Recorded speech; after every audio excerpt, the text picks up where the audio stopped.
भाइयों और बहनों, मातृशक्ति को नमन। स्टूडियो में आपका हार्दिक स्वागत है, अभिनंदन है, सत्कार है। सनातन सत्य इस कार्यक्रम के अंतर्गत हम आपको कुदरती रचना और कुदरत का कानून बताते हैं। आपको यूनिवर्सल ट्रुथ, सार्वभौम सत्य बताते हैं। आपको लॉ ऑफ द नेचर बताते हैं, क्योंकि नेचर ही सुप्रीम है। नेचर से ऊपर कोई नहीं है। सारा जो कॉस्मॉस है वो नेचर कहलाता है। और उसमें जितने भी जीवित प्राणी हैं वो अपने सुख दुख की अनुभूति करते हैं, जन्म लेते हैं और जीवन यापन करते हैं। तो हम आपको जो है इसके सहारे सनातन सत्य शाश्वत सुख देना चाहते हैं। आपका रॉन्ग बिलीफ को समाप्त करके आपको राइट बिलीफ देना चाहते हैं। हमारे पास न जादू है, न कोई टोना है, न कोई तंत्र है, न कोई मंत्र है। मात्र हमारे पास में एक ही साधन है कि आपको दृष्टि विज्ञान देना। तो ये दृष्टि विज्ञान क्या है कि आपको रियलिटी हम बता देते हैं। फिर आप जो उस रियलिटी को प्राप्त करके स्वयं जो है रियल पुरुषार्थ करके और अपने गंतव्य की ओर बढ़ें। तो ये सारा विषय हम अलग अलग एपिसोड्स के माध्यम से करते हैं। तो आज का हमारा बहुत ही सुंदर विषय है कि खोज किसकी करें। देखिए, हम कोई भी चीज़ को ढूंढने के लिए निकलते हैं तो उस चीज़ की खोज होती है। कहा भी गया है कि जो है इतना गहरा व्यक्ति को जाना होता है समुंदर के अंदर, तब जाकर के उसको मोती मिलते हैं। जिन खोजा तिन पाइयाँ और गहरे पानी पैठ, मैं बपूरी ढूंढन चली और रही किनारे बैठ। यानी अगर हमको कुछ पाना है तो हमें गहरे जाना पड़ेगा। मोती तो बहुत गहरे समुद्र में शीप के मुंह से निकाले जाते हैं। उसमें गोताखोर को गोता खाना पड़ता है, तभी वो जो मोती मिलता है। तो यानी अपने खोज में लक्ष्य की प्राप्ति करने के लिए कठोर परिश्रम, दृढ़ इरादा और आत्मविश्वास होना जरूरी होता है, तभी किसी चीज़ की प्राप्ति होती है। अब प्रश्न ये है कि जीवन भर हम खोजते रहते हैं। हम जन्म से मृत्यु तक जो है खोज करते हैं, ये मिल जाए वो मिला। हर एक का अपना अपना एक मिशन, एक टारगेट होता है। कोई करोड़पति बनना चाहता है, कोई बड़ा नेता बनना चाहता है, कोई मिनिस्टर बनना चाहता है, कोई डॉक्टर बनना चाहता है, कोई इंजीनियर बनना चाहता है। हर एक अपना अपना लक्ष्य बना करके चलता है और उसकी लक्ष्य की प्राप्ति के लिए वह खोज जारी होती है। खोज का मतलब जो इंजीनियर बनना है वो पहले इंजीनियर की पढ़ाई करता है और इंजीनियर की पढ़ाई करने के बाद के अंदर वो मल्टीनेशनल कंपनी या अपना घर का धंधा या उसकी खोज करता है और फिर वो करने लग जाता है। तो ये सारा जो खोज है वो हम अपने जीवन को जो लक्ष्यमय, अपने जीवन को आदर्श बनाने के लिए करते हैं। तो खोज भी दो तरह की होती है। एक तो बाह्य जगत की खोज होती है और एक भीतरी जगत की खोज होती है। दोनों बड़े बड़े संसार है। बाहरी जगत तो है वो खुली आंखों से देखने वाला जगत है और वो पांच इंद्रियां हमारी स्पर्शन रसन घ्राण चक्षु श्रोत्राणी इंद्रियाणी हैं। उन इंद्रियों के का संसार है। उस इंद्रियों से हमको सुख मिलता है, आनंद मिलता है और उस इंद्रियों में हम लुब्ध रहते हैं। और हम जो है अपने इस दुनिया का जो नियम है उसके अंदर खो जाते हैं। मैं और मेरा के अंदर खोज जाते हैं और ढूंढते रहते हैं कि उसके अंदर सुख होगा, धन में, दौलत में, बाल में, बच्चे में, पैसे में, पद में, प्रतिष्ठा के अंदर, धंधे में। तो सारा हम खोज करते करते जो है वह ये धीरे पाते हैं कि ये जो सारी चीज़ें हमको मिल रही है ये तो टेम्परेरी है और ये लगातार सुख देने वाली नहीं है। अब आप देखिए, जब हम प्रथम बार जब भूखे होते हैं, भोजन करते हैं तो भोजन स्वादिष्ट लगता है और जब दूसरी बार वही चीज़ खाई जाती है तो उसका स्वाद कम हो जाता है और उसको तीसरी बार चौथी बार जब हम खाते हैं तो बिल्कुल स्वाद उसका समाप्त हो जाता है। इसका अर्थ क्या हुआ? ये चीज़ें सारी टेम्परेरी है। टेम्परेरी होने के कारण धीरे धीरे उसका स्वाद जो है समाप्त हो जाता है और आखिर जाकर के तो बिल्कुल स्वाद रहता ही नहीं है। लेकिन हम आपको जो है अभी दर्शन कराते हैं भीतरी जगत का। तो भीतरी जगत के अंदर खोज चालू होती है। वह खोज है असंख्य है और अनंत है, इतनी गहरी खोज है, क्योंकि जो भीतर का जगत है सूक्ष्म जगत है, बाहर का जगत है स्थूल जगत है। बाहर का जगत भीतर के जगत से आया और भीतर जो है सूक्ष्म होने के कारण उसके नियम अलग होते हैं।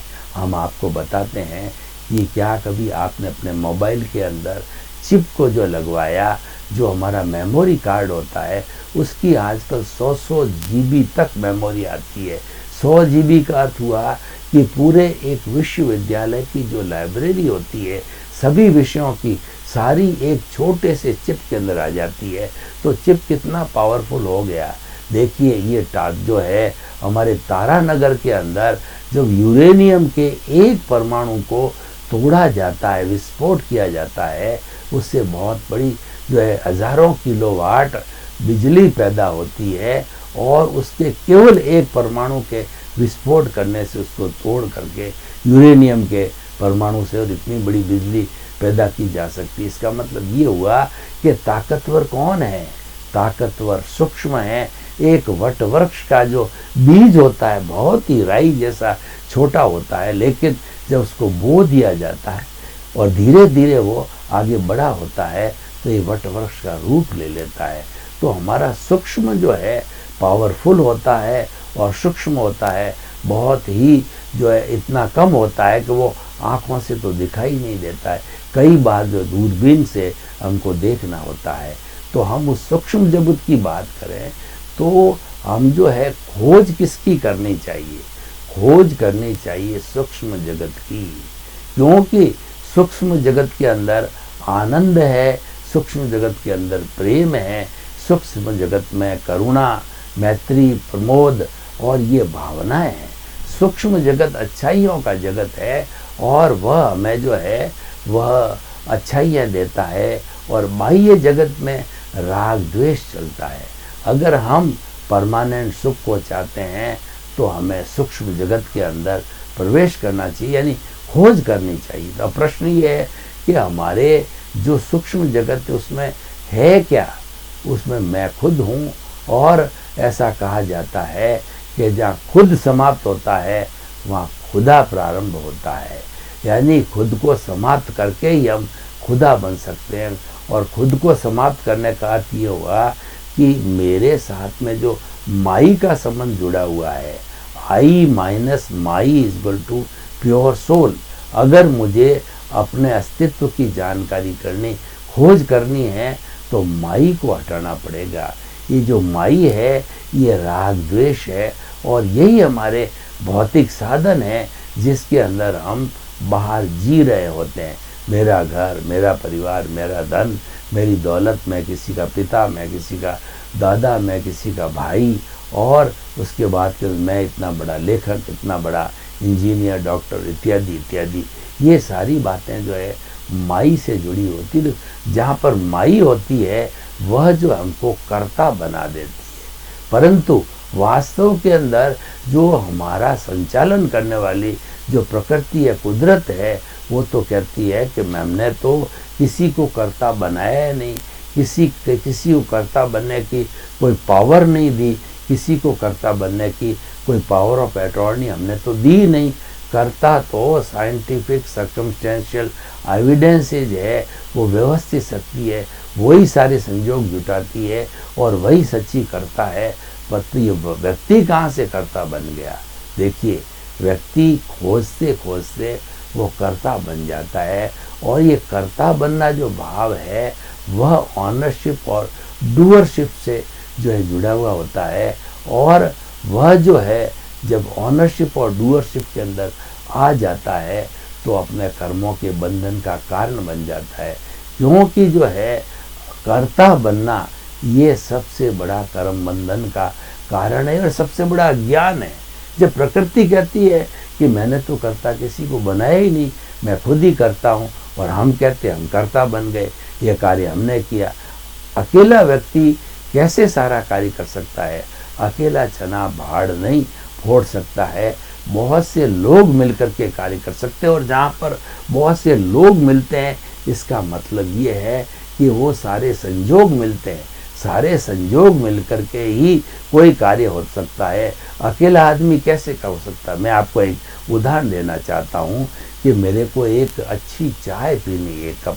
तो चाय पीने के लिए मैं पहले गर्म पानी लूँगा, पत्ती लूँगा, और फिर उसको जो है वो आग के ऊपर उकाड़ा जाएगा, और उकाड़ करके उसके अंदर मसाला डाला जाएगा, और मसाला डालने के बाद के अंदर जो है उसको खूब उबाला जाएगा, हाथ से हिलाया जाएगा, और जब उबल करके सारी चीज़ अच्छी तरह से मिक्स होकर के आ जाएगी, तो जो है वो उस समय में हमको एक अच्छी चाय मिल जाएगी। अब देखिए कि हम कहते हैं कि वो चाय मैंने बनाई, तो वो चाय आपने अकेले ने कैसे बनाई? ये 10 चीज़ें मिल गए, पदार्थ मिले, जब जाकर के चाय मिली, तो आप अकेले करता कैसे हो गए? आप तो एक निमित्त हो। तो हम खोज करने निकलते हैं, तो सबसे बड़ा मुख्य पॉइंट ये है कि मैं तो मात्र एक निमित्त हूँ, और प्रकृति दूसरे संयोग मिलाती है, सारे संयोग मिल करके और कोई भी काम होता है। तो ये तो हो गया हमारा बाहरी खोज की बात। हम भीतरी खोज की जो बात करते हैं, वो खोज ये है कि आप भीतर जाइए, गहरे जाएंगे, और अपने आप से प्रश्न कीजिए कि मैं कौन हूँ, मैं कहाँ से आया हूँ, और मुझे कहाँ जाना है। तो आपकी खोज पूरी हो जाएगी, और ये जो है वो जवाब भीतर से ही आपको मिलेगा कि तुम जो है एक ज्ञाता दृष्टा रूप के अंदर शुद्ध आत्म स्वरूप हो, और अनंत ज्ञान, अनंत दर्शन, अनंत शक्ति और अनंत सुख के धाम हो। तुम्हारे इसमें सब कुछ भरा पड़ा है, तुम इसको अनावृत करो, अपना सेल्फ कॉन्फिडेंस जो है पैदा करो, तब ये जो है अपने आप प्रकट हो जाएगा। और जब हम उसकी साधना में लग जाते हैं, और हमको सदपुरुष के द्वारा, ज्ञानी पुरुष के द्वारा और सदगुरु के द्वारा जब ज्ञान मिल जाता है, और ज्ञान में 5 आज्ञा जब मिल जाती है, तो उनका जब हम पालन करने लग जाते हैं, तो उसके पालन से जो है हमारे जो खुद की खोज करने लिखते थे, वो हमको मिल जाता है, और वो मिलने के बाद में हम उसकी प्रतीति बना के रखते हैं, उसका एहसास बना के रखते हैं, और उसके बाद के अंदर जागृति यानी पुरुषार्थ करते रहते हैं, उससे कभी अलग नहीं होते हैं। उसके गुणों की जो है हम जो है वो अध्ययन करते रहते हैं।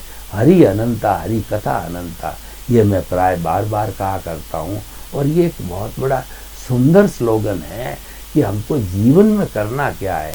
हमको जीवन में तो जो मेरी खोज चल रही है, उस खोज के अंदर अपने आप को पहचानना होता है। वही हरि है, और वही भगवान है, और वही ईश्वर है। आप उसकी बात करो, उसको रिझाओ, उसके चरणों में रहो, और अपने से अपने को बात करो।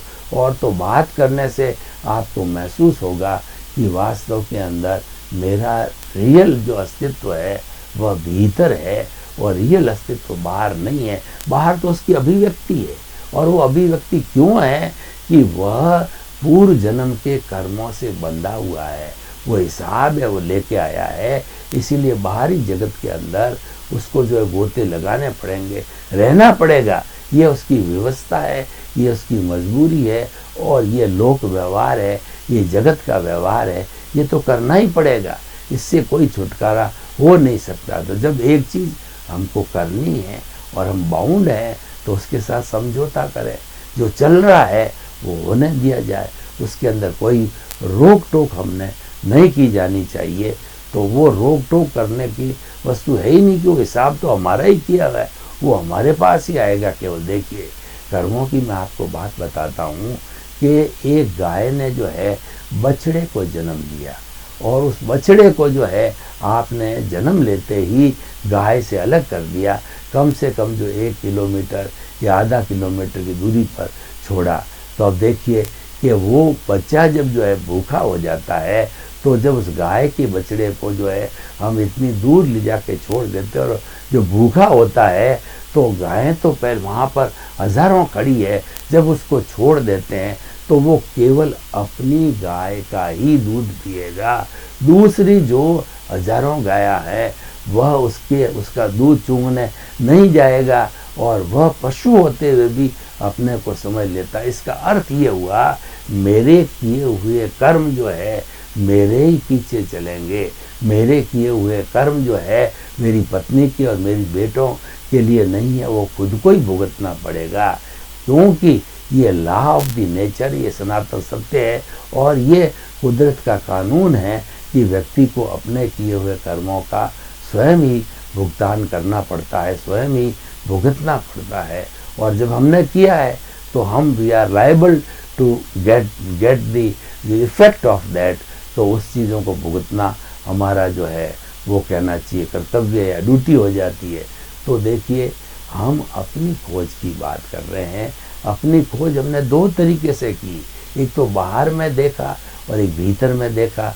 तो बाहर में देखा तो हमें अपनी खोज के साथ साथ में कई संबंधों का पता चला और कई लोगों से मिलने का पता पड़ा, यानी हमारा जो बाह्य जगत का जितना जितना व्यवहार था वह हमको पूरा करना पड़ा, क्योंकि वो हमारी लायबिलिटी थी।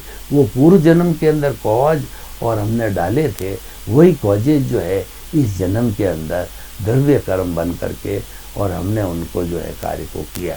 तो देखिए कि खोज किसकी करें। अब हमें बहुत अच्छी तरह से मालूम पड़ गया कि खोज हमें अपने अस्तित्व की करनी है, और हमारा अस्तित्व इतना पावरफुल है, हमारा अस्तित्व इतना परमानेंट है, इतना सागर की तरह गहरा है और इतना समुद्र की तरह ऊंचा है, सभी कुछ उसमें समा जाते हैं। तभी कहा गया कि जे एगे जाने ते सब्बे जाने, जे सब्बे जाने ते एगे जाने, यानी जिसने एक आत्म तत्व को जान लिया उसने पूरे ब्रह्मांड को जान लिया, और पूरा ब्रह्मांड जानने के बाद में वो कंक्लूजन चाहता है कि मैं ऐसा काम करूं कि वो संक्षेप रूप में जल्दी हो जावे। तो वो सारा आत्मविज्ञान पे आता है, क्योंकि ब्रह्मांड का संबंध है हमारे आत्मविज्ञान से होता है। तो उस आत्मविज्ञान में रह कर के वह सब कुछ जान जाता है, वह लोक की बात भी जान जाता है और हमारी व्यक्तिगत बात को भी जान जाता है।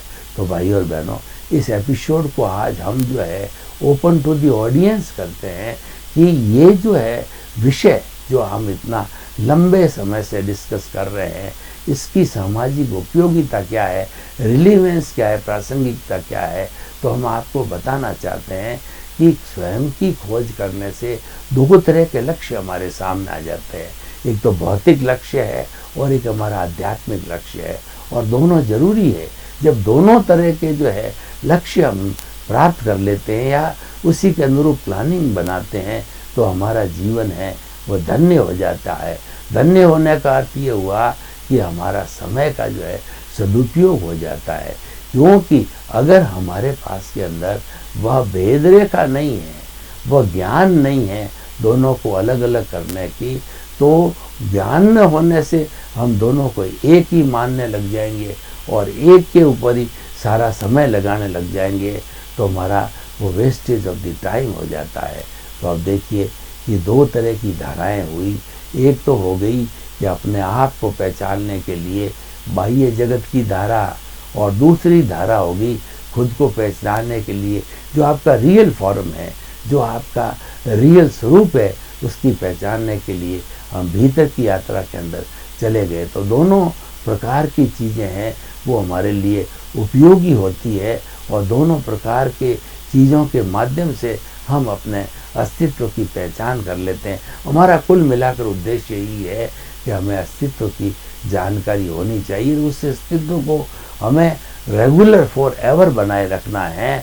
तो फिर जो है हमने जो बाहरी खोज की, ये जो है हमारा इसके साथ साथ में क्या क्या कर्मों का भुगतान है और क्या जो लेना है, क्या देना है, क्या हिसाब है, वह जो है हम चुकता करने में लग जाते हैं, क्योंकि वो तो ऑटो मोड से चलता है और वो अपने आप जो है वो किसी से लेना है या देना है चुकता हो जाता है। तो हमारे पास में एक कॉन्सेप्ट आ गया कि हम जो है खोज किसकी करें?